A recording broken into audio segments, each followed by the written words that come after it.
Konsep dasar kewirausahaan.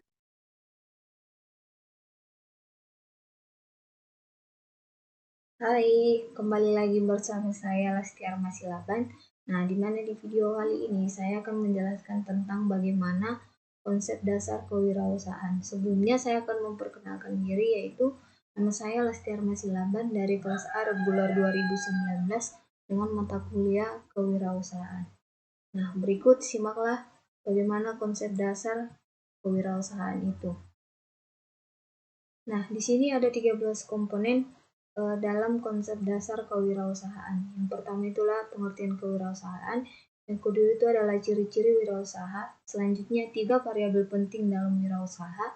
Keuntungan menjadi wirausaha, tipe wirausaha, 6 watak wirausaha, sikap wirausahaan, keuntungan menjadi wirausaha, tempatan menjadi wirausaha, selanjutnya pilihan wirausaha, selanjutnya kelompok wirausaha, wirausaha dan pembangunan, dan yang terakhir itu adalah pentingnya wirausaha dalam pembangunan. Nah, di sini saya akan menjelaskan tentang wirausaha, pengertian wirausaha.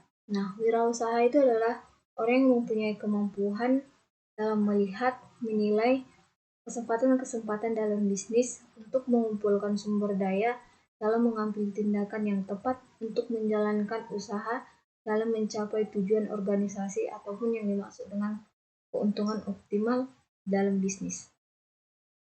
Selanjutnya itu adalah ciri-ciri wirausaha. Nah, yang pertama itu adalah sebagai wirausaha kita harus mampu mengambil keputusan dan bertindak secara cepat dan tepat. Yang selanjutnya itu adalah seorang wirausaha harus kreatif, inovatif, dan kepeloporan. Dan selanjutnya itu adalah seorang wirausaha harus mampu berorientasi pada PDCA, yaitu Plan, Do, Check, and Action. Yang selanjutnya itu adalah 3 variabel penting dalam diri seorang wirausaha. Nah, yang pertama itu, seorang wirausaha harus mampu menggunakan pengaruh secara baik. Yang kedua itu adalah seorang wirausaha harus mampu menciptakan komunikasi yang jelas dan dapat dipercaya. Dan yang terakhir itu adalah menetapkan pencapaian tujuan organisasi. Adapun tipe-tipe wirausaha, yang pertama itu adalah wirausaha rutin, di mana ini kita diarahkan pada kegiatan rutin organisasi usaha seperti produksi, pemasaran, personalia, keuangan, administrasi, dan yang lainnya. Selanjutnya, wirausaha arbitrage, di mana ini adalah wirausaha yang mampu mengambil sebuah keputusan pada dua kondisi yang berbeda dan mampu mengambil peluang untuk memperoleh keuntungan pada kondisi tersebut. Dan yang terakhir itu adalah wirausaha inovatif, yaitu orang yang mampu mencari, memanfaatkan, dan menemukan sesuatu yang baru agar perusahaan selalu menjadi pelopor dan tidak stagnan, sehingga usaha yang dilakukan dapat lebih berkembang. Dan di sini juga ada 6 watak wirausaha. Yang pertama itu adalah mempunyai kepercayaan diri yang kuat. Yang kedua itu berorientasi pada tugas. Yang ketiga itu seorang wirausaha harus mampu mengambil risiko, mempunyai jiwa kepemimpinan, inovatif, kreatif, dan ulet. Serta yang terakhir itu adalah berorientasi ke depan atau meritrik. Nah, di sini saya akan menjelaskan juga bagaimana sikap seorang wirausahaan. Yang pertama itu adalah seorang wirausaha harus mampu mengambil risiko. Yang kedua itu adalah harus kreatif dan inovatif. Yang ketiga itu mempunyai visi. Yang keempat itu mempunyai tujuan yang jelas dan berkelanjutan. Yang kelima itu percaya diri. Yang keenam itu aktif, energi, serta mampu memanfaatkan waktu secara tepat. Yang ketujuh itu adalah memiliki konsep dan SLL, berpikir positif. Maksudnya kita dalam seorang wirausaha harus memiliki pikiran yang positif dalam menjalankan sebuah bisnis. Yang kedelapan itu adalah sebuah tanggung jawab. Yang kesembilan itu selalu belajar dan menggunakan umpan balik. Nah, di sini juga ada beberapa keuntungan menjadi seorang wirausahaan. Yang pertama itu adalah dapat mengontrol usaha secara mandiri. Yang kedua itu mampu mengembangkan potensi secara penuh. Yang ketiga itu memperoleh keuntungan sesuai keinginan. Yang keempat, membuka lapangan kerja bagi orang lain. Dan di sini hambatan menjadi wirausaha. Biasanya nih, orang-orang yang kemudian melakukan upaya menghindar atau blessing karena tidak ingin repot, tidak ingin berisiko dalam hidupnya. Ya, ini adalah orang-orang yang susah untuk menjadi seorang wirausaha.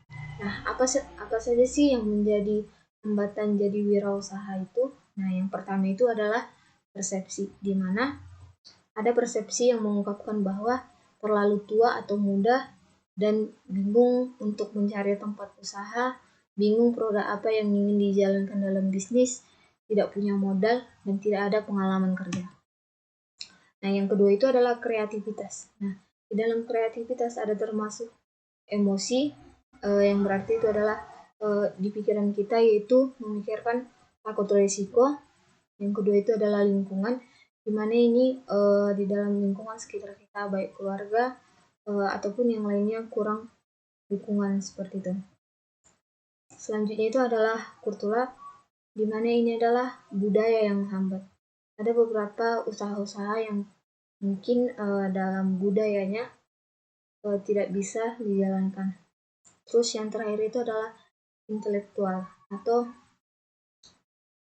pemikiran atau pendidikan, tidak berpikir logika. Nah, ini adalah hambatan-hambatan jadi wirausaha yang bisa membuat kita tidak ingin berwirausaha. Nah, di sini kita harus memiliki pilihan atau tujuan dalam berwirausaha. Nah, yang pertama itu adalah entrepreneur, yang kedua itu adalah business entrepreneur, yang ketiga itu adalah social entrepreneur, yang keempat itu technopreneur, yang kelima itu creative entrepreneur, yang keenam itu bureaucracy entrepreneur, dan yang terakhir itu adalah ecopreneur dan academic entrepreneur. Nah, ini adalah sebuah data rasio pengusaha. Nah, di Singapura itu tingkat pengusaha itu adalah 7,2%, di Cina dan Jepang itu memiliki rasio pengusaha yaitu 10%, di Amerika Serikat itu memiliki rasio pengusaha itu 11,5%, dan di Indonesia ini adalah 0,18%. Nah, di mana ini adalah di Indonesia ini mengatakan bahwa atau dilihat dari rasio pengusaha ini bahwa tingkat atau minat, bakat ataupun ingin menjadi seorang pengusaha rendah. Jadi kita harus bisa menjadi seorang wirausahaan dengan melihat pengalaman-pengalaman yang baik dalam meningkatkan taraf hidup juga. Nah, di sini seorang tokoh David McClellan mengatakan bahwa negara dapat makmur jika rasio pengusaha itu minimal 2%. Sedangkan di Indonesia masih minim, yaitu 0,18%. Berarti Indonesia bukan termasuk orang-orang atau di Indonesia tidak memiliki jiwa-jiwa pengusaha.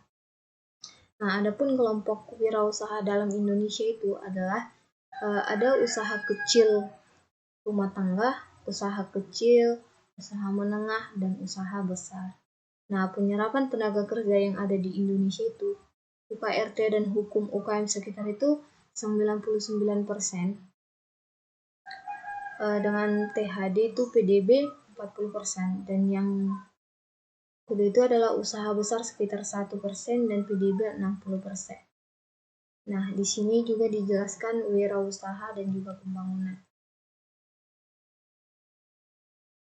Nah, di sini suatu bangsa akan berkembang lebih cepat apabila mempercepat wirausaha, memperluas ruang lingkup kemerdekaan ekonomi, dan menciptakan lingkungan yang kondusif.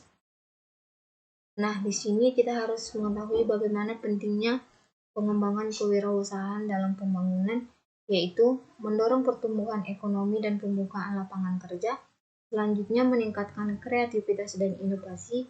Selanjutnya peningkatan kualitas kompetisi, mengurangi ketidakpastian, dan meningkatkan kesejahteraan masyarakat yang diambil dari Kasali tahun 2005. Demikianlah penjelasan tentang konsep dasar kewirausahaan. Nah, di sini saya akan bercerita sedikit tentang pengalaman saya dalam berwirausaha. Nah, dulu saya waktu SMA, saya pernah berwirausaha, yaitu memiliki online shop, di mana di sini saya memiliki Lazada dan Shopee, dan orang-orang mengorder kepada saya. Barangnya adalah baju, tas, sepatu, dan juga perlengkapan lainnya. Nah, di sini saya memiliki keuntungan sekitar 500.000 per bulan. Nah, di sini ketika kita ingin memulai sebuah wirausaha, kita harus mampu atau kita harus berpikiran positif. Bagaimana kita bisa melakukan sebuah wirausaha itu. Dan yang pertama itu dalam membangun sebuah wirausaha, yang pertama itu harus ada tekad, keinginan dalam diri, dan berpikiran positif supaya wirausaha yang kita jalankan itu bisa berjalan. Yang kuncinya adalah tekad.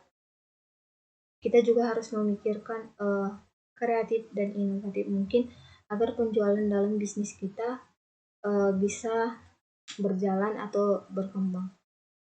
Semoga dalam video ini mengenai konsep dasar sebuah kewirausahaan dapat bermanfaat untuk kita. Terima kasih, dadah. Sekian dan terima kasih.